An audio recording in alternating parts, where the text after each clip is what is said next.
Assalamualaikum warahmatullahi wabarakatuh. Perkenalkan, saya Siti Rahmatul Maulidiah dengan NIM 16092420 dari kelas reguler B.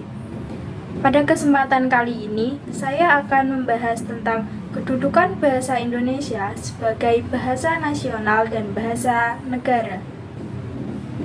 Dengan topik bahasa Indonesia tidak hanya sebagai alat komunikasi, tetapi juga sebagai simbol identitas bangsa dan alat persatuan. Sebelumnya, apa sih bahasa Indonesia sebagai bahasa nasional dan bahasa negara itu? Pasti teman-teman banyak yang belum mengerti akan materi tersebut. Untuk memahami materi tersebut, yuk kita simak presentasi berikut. Poin 1. Bahasa Indonesia sebagai bahasa nasional. Sebelumnya, saya akan memberikan definisi dan sejarah mengenai bahasa Indonesia. Bahasa Indonesia diresmikan sebagai bahasa nasional pada Sumpah Pemuda 1928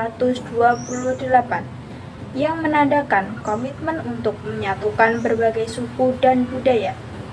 Bahasa Indonesia juga mempunyai peran dalam persatuan, contohnya sebagai bahasa nasional.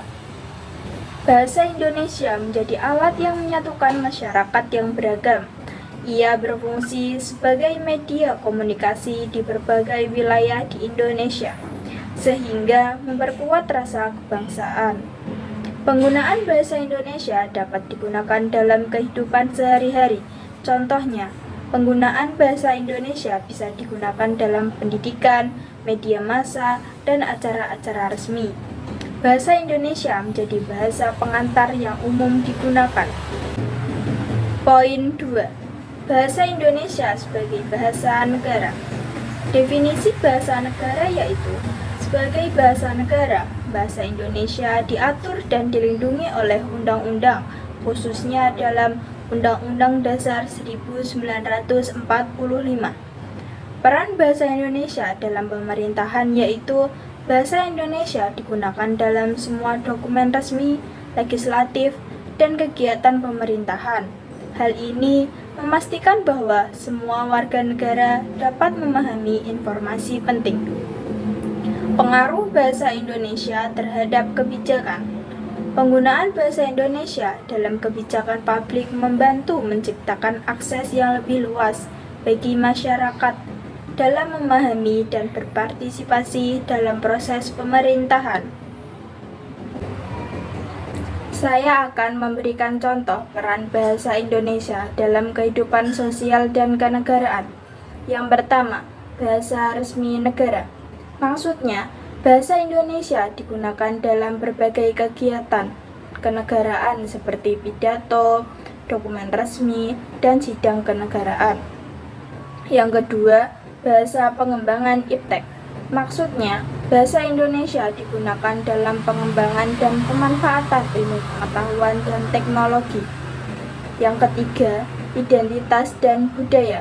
Maksudnya, bahasa Indonesia sebagai sarana untuk mengekspresikan budaya dan tradisi, contohnya karya sastra, lagu, dan seni lainnya. Yang keempat, pendidikan dan pengetahuan.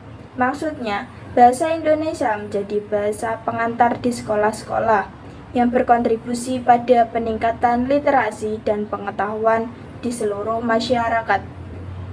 Yang kelima, globalisasi dan komunikasi internasional. Maksudnya, dalam era global, bahasa Indonesia juga mulai dikenal di luar negeri, berperan dalam diplomasi dan hubungan internasional. Kesimpulan pada materi yang telah saya berikan yaitu kedudukan bahasa Indonesia sebagai bahasa nasional dan negara sangat penting dalam membangun identitas, persatuan, dan perkembangan bangsa. Dengan menguasai bahasa Indonesia, kita berkontribusi pada kemajuan masyarakat dan negara. Sekian, terima kasih atas perhatiannya. Semoga presentasi ini bermanfaat dalam memahami peran penting bahasa Indonesia. Wassalamualaikum warahmatullahi wabarakatuh.